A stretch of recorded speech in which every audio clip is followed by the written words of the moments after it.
Kamusta? Ako po pala si Erica Angel Edison. Ngayon po, ituturo ko sa inyo ang paksa ng pagbabasa at pagsusuri ng iba't ibang teksto tungo sa pananaliksik. At ang aralin po natin ngayon ay aralin 5 tekstong persuasive at ang mga propaganda device na ito. Aralin 6 tekstong argumentatibo at mga hakbang sa pagsusulat ng tekstong argumentatibo. Ngayon, ano po ba ang tekstong persuasive? Ipinapahayag ng manunulat ang kanyang paniniwala at pagkiling tungkol sa isang issue. May ilang pantig. Taglay nito ang personal na opinyon at iba pang paniniwala ng may akda. Layunin nito teksto na manghikayat ng mga mambabasa. Ito po ang tekstong nanghihikayat ka po.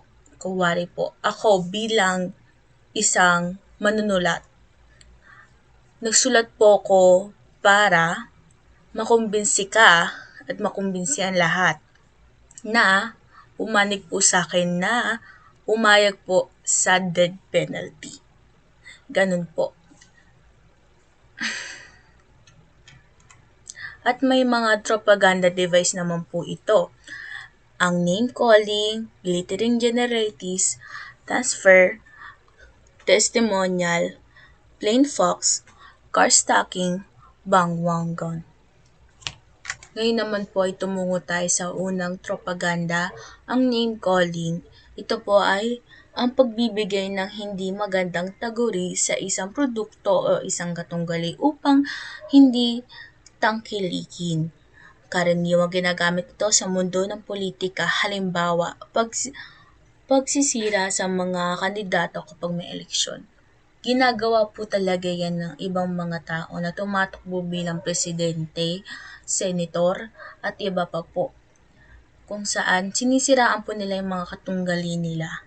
At sa mga produkto naman po, nangyayari po yan kapag hindi po maganda yung rate ng isang customer, kung saan nire-review po niya yung texture ng product, ganun po. Nangyayari po talaga yan. Ang sunod naman po, ang sunod na propaganda ay glittering generalities. Pagkukumbinsi sa pamamagitan ng maganda, nakakasilaw at mga mabulaklak na salita o pahayag.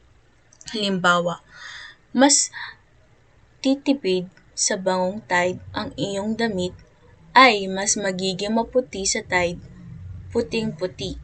Bossing sa katipiran at kaputian.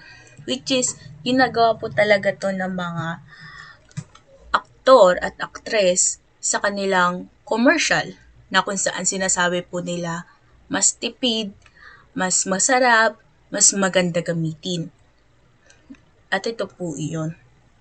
Ang tawag po ito ay glittering generalities. Ang pangatlo naman po na propaganda ay transfer. Paggagamit ng isang sikat na personalidad upang mailipat ang isang produkto o kasikatan. Halimbawa, Manny Pacquiao ay gumamit ng alaksan kapag nasasaktan. Pangalawang halimbawa, ipinagpatuloy ko ang sinimulan ni FPJ. Yung sinabi po ng anak ni FPJ na si Grace po. Totoo naman po yan is pinagpatuloy po ni Grace po ang ginagawa po ng kanyang ama noong nabubuhay po ito sa politika. Nangyayari po talaga yan. At ang ibang mga aktor at aktres ay ginagawa din po yan na gumagamit sila ng ibang produkto kapag tuwing kailangan po nila. Skincare, mga gamit sa bahay, panlinis, ganyan po. Pang-apat naman po, testimonial. Kapag ang isang sikat personalidad ay tuwirang nag-endorso ng isang tao o produkto. Halimbawa, Unang halimbawa, aktres na si Tony Gonzaga nagpakita bilang host ng BBM Duterte Tandem Proclamation Rally. Which is, totoo lang po pong nangyari talaga na pumunta po si Tony Gonzaga dun sa rally na po yun upang maging isang host po sa Duterte and BBM Tandem. Katniel I Love Team na nag-endorso ng Nescafe. Meron po tayong halimbawa po ng picture nila dyan nung sila pa po na in-endorso po nila ang isang produkto na Nescafe. Nangyayari rin po yan katulad nila Maine Mendoza, pati ni Alden Richard po nung love team pa po sila. In-endorso po nila ang Tide din at ang McDonald's. Na panglima, plain talks. Karaniwang itong ginagamit sa pangkampanya o commercial na mga kilalang tao na pinapalabas na ordinaryong nanghihikayat sa boto o produkto. Halimbawa, pag eleksyon, sinasabihan ng mga kandidato na huwag ding kakalimutan ang sambayanan ng kanilang kapartido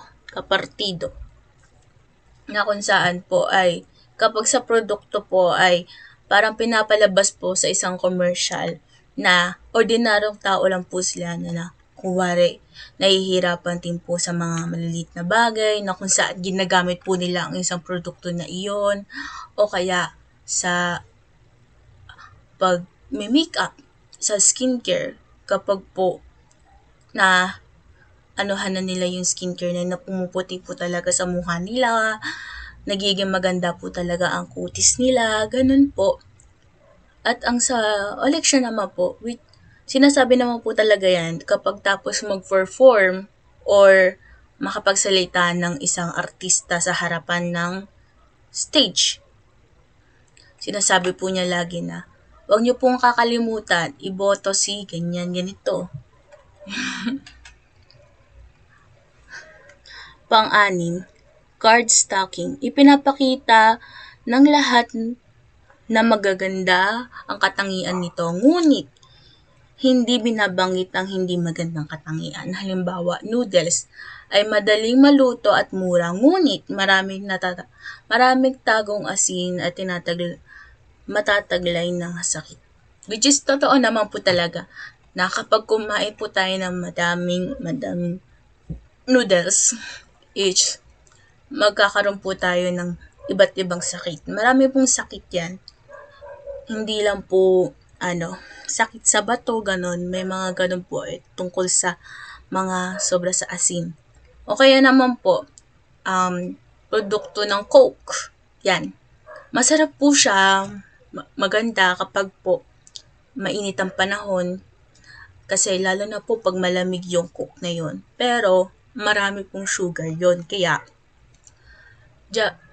magkakasakit ka po talaga. Diabetes po talaga ang mangyayari sa inyo.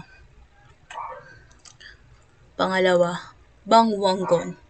Panghihikayat ng mga tao sa pamamagitan ng paniniwala sa mga ito. Ang masa ay tumatangkilik at gumagamit ng kanilang produkto o serbisyo nito. Halimbawa, PGC, lahat ng tao ay dito nagpapadala. Which is, ito po yung propaganda na hindi lang po isa, hindi lang po dalawa, kundi lahat ay kinukumbinsi po nila. Kuwari po, sinasabi po nila na, dito ka bumili kasi maraming magagandang design, maraming ganun po yung inaano nila madalas po. Pero more on talaga nakikita ko po talaga is LBGC. And then, yun, gamot ay laging bago. Ayun, gamot ay laging bago. Yun po talaga. At yun lang po ang 7 propaganda na meron po ang tekstong persuasive. Ngayon, tumuko naman po tayo sa mga inilarawan ng ating great philosopher na si Aristotle na 3 paraan ng pananaliksik o pangkukumbinsi sa mga tao at ito nga ay ang ethos. Ang una, ethos. Ito ay tumutukoy sa realidad na manunulat, tumutukoy sa isang gumagambay na paniniwala naglalarawan. Halimbawa, mga guro ay mayroong magandang karakter at ang matataas na kalidad na bahagi ng kaalaman. Ito po ay kung saan nangungumbinsi ka po ng ikaw po ay isang manunulat na nangungumbinsi po sa iyong mga mambabasa na ikaw po ay ang iyong pong topic ay may malawak na kaalaman or meron na po siyang karanasan sa mga iyon. Katulad po ng isang taon na akong doktor, marami akong nakakitang ganito, marami akong naranasan na ganito, at bago ako naging doktor ay ganito po ang aking naging proseso. Ganun po. Pangalawa ay pathos. Tumutukoy ito sa paggamit ng emosyonal o damdamin ng mga panunulat upang manghikayat ng mga mambabasa. Isang epektibong paraan upang makumbinsi ang mambabasa. Halimbawa, pagsasalaysay ng kwento na kaatik ng galit o awa. Ito po kasi is kung saan nangungumbinsi ka po na may kasamang emosyon. Kung saan, katulad sa mga bata na kapag tuwing namamalimos po sila sa mga kalye, sa mga kung saan-saan pa po na lugar, kung pengi po, pangkain lang po, ganun lang po ang lagi nilang sinasabi. Pero meron pa rin po akong nakikita sa social media na nagpo-post po sila at nangihingi po ng donasyon. Ang donasyon sa mga taong may kaya at alam nilang maaawa po sa kanilang post na kung wari namatay si ganito, namatay po si ganyan, kailangan po ng papagamot, kailangan pong maipagaling agad, kailangan po maoperahan, which is hindi naman po tama para sa akin kung hindi din po talaga totoo na nangyayari ito. Kasi meron pong mga tao na manloloko na kung saan ang mga larawan na pinupost po nila ay hindi naman po talaga nila kilala or hindi po talaga nila intensyon na kunin yun pero kailangan po talaga ng pera. Kasi ganun po talaga ang mundo ngayon, wala na po tayong magagawa dahil hindi po mayaman ng Pilipinas talaga.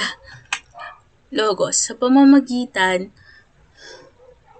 paggamit ng lokal upang makumbinsi ang mga mambabasa, kailangan mapatunayan na manunulat ang sa mga mambabasa. Dahil sa COVID ay nakahahawa na lalo sa mga senior citizens. Inabisuhan ng DO na huwag lumabas ng bahay ang mga matatanda. Ito po yung mga pangkukumbinsi po sa mga tao na may halong ebidensya or alam po ng mga tao na tunay kasi may mga nabanggit pong pangalan na talagang alam mo pong magiging totoo. May mga website po na talagang alam mong pwede mong pagkatiwalaan katulad po ng mga yung mga Facebook po ng TV Patrol, 24 oras po, yung mga ganyan po. Yung mga Facebook po ng DO, Facebook po ng DepEd, ganun po yung mga announcement po nila doon. Which is paniniwalaan nyo naman po talaga kasi alam nyo pong totoong account yun kasi meron naman pong check yun eh.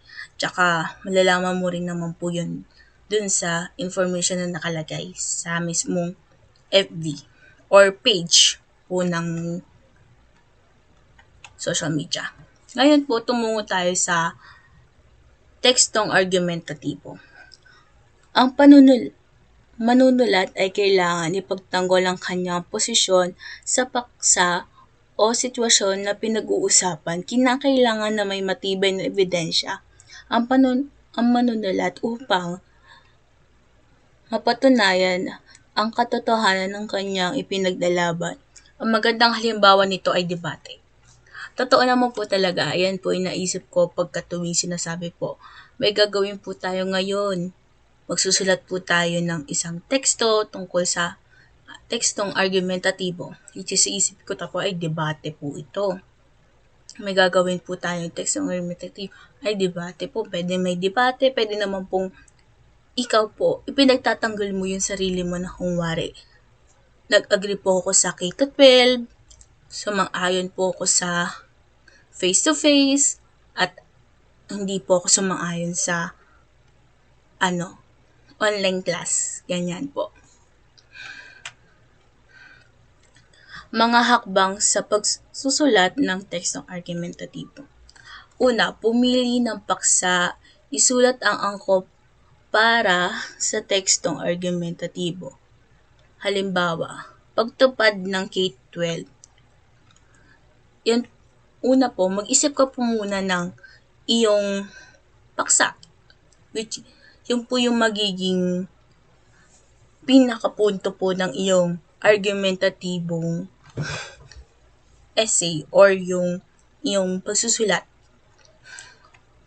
Pangalawa, itanong sa iyong sarili kung ano ang panig na nais mong panindigan at ano naman ang dahilan sa pagpanig mo dito.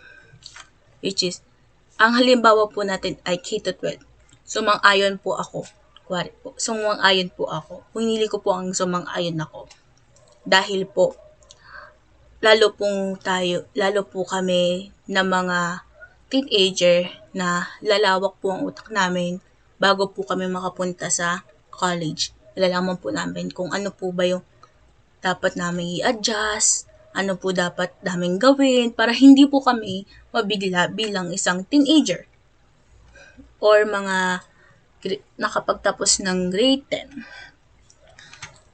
Maghanap ng ebidensya.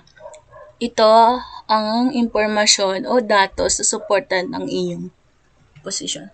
Pwede naman pong, para sa akin, mas maganda po is mag-research po talaga kayo.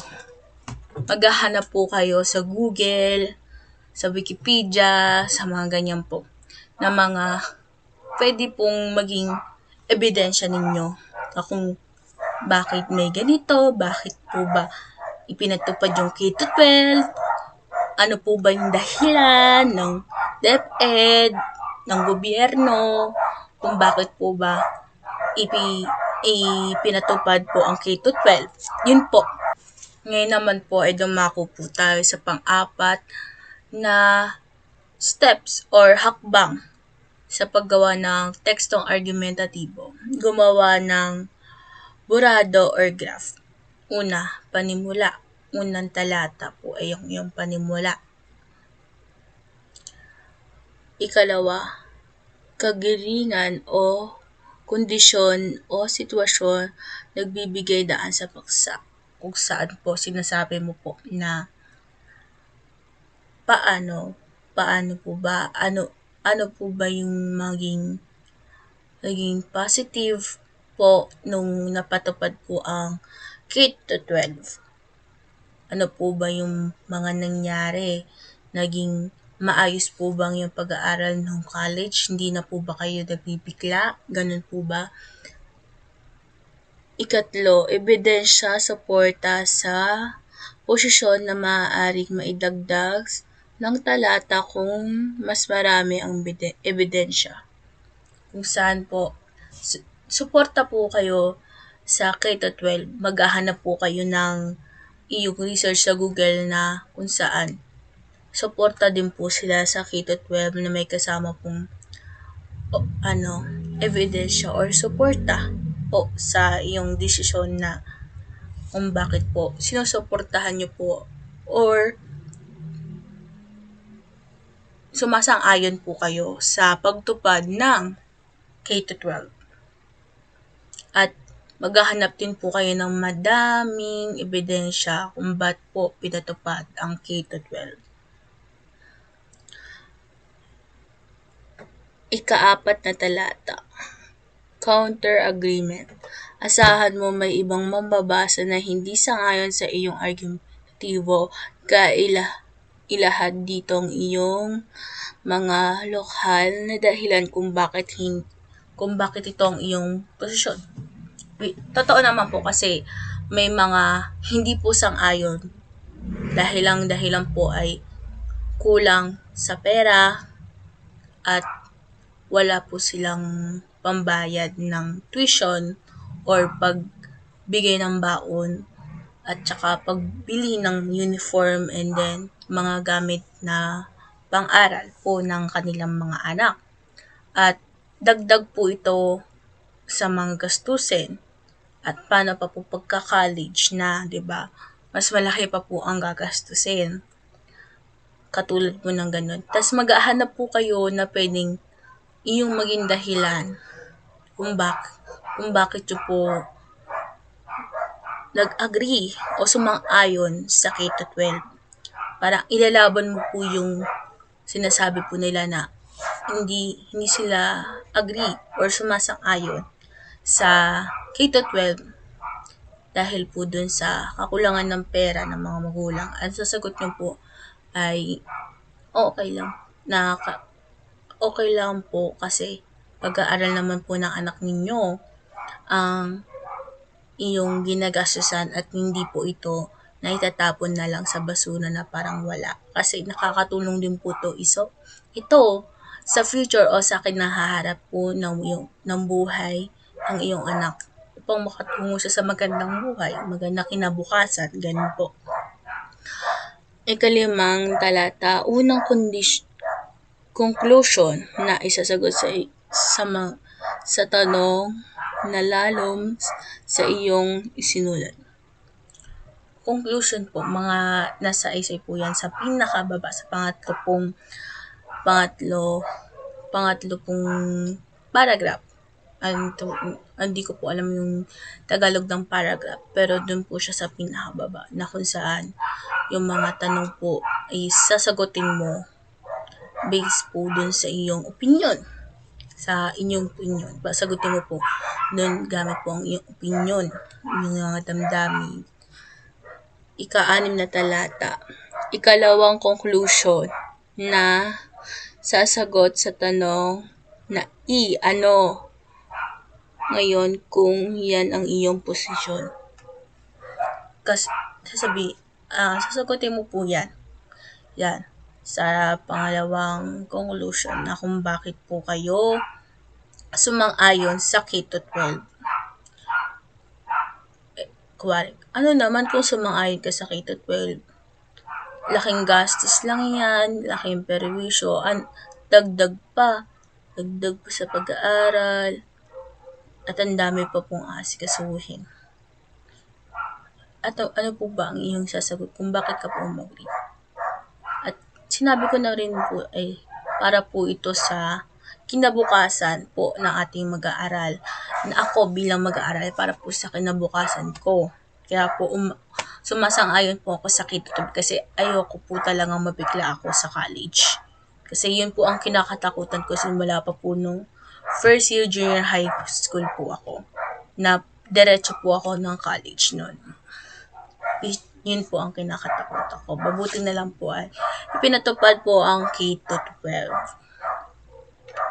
Ngayon naman po sa ikalimang hakbang ng pagsusulat ng tekstong argumentatibo. Isulat ang iyong draft or borado ang iyong tekstong argumentatibo kung saan magsusulat po ulit kayo sa isang malinis na papel or malinis na kahit na na papel, bond paper, anything is na papel. Sulat nyo po yung iyong tekstong argumentatibo nang wala pong borado, wala pong maling spelling, maling galing grammar, ganun po. Basahin mo lang iyong sinulat upang iwasto ang pagkakamali sa paggamit ng wika at mechanics. mechanics, sorry. Kung saan po, babasahin niyo po yun. Yan po. Yung unang paragraph, pangalawang paragraph, pangatlo, pang-apat. Kung ilang paragraph mo po yung essay ninyo. Babasahin niyo po para malaman niyo kung saan po kayo nagkamali, kung saan po kayo nagkaroon ng error or bug. Yung sinasabi po namin mga programmer, bug, error. Error po talaga. More on sinasabi po namin na bug. Na pagkakamaling spelling, pagkakamali ng grammar, ganun po. Pagkakamali na English na Tagalog ay English. English po ang iyong nailagay. Pitong hakbang. Muli isulat ang iyong teksto. Taglay ng anumang wasto, ito ay magiging pinay na kopya or finale. Pinali po na kopya ng ating tekstong argumentatibo. Isulat niyo po ulit ito sa isang papel na kung mayroon po kayo nagkaroon ng mali sa spelling, mali sa grammar, yun po. Susulat po ulit ninyo sa isang malinis na papel po ulit para sigurado na po kayong malinis po yung iyong gawang tekstong argumentatibo. At yun lang po ulit. Salamat po sa pakikinig sa ating aralin na aralin 5 tekstong persuasive at aralin 6 na tekstong argumentatibo.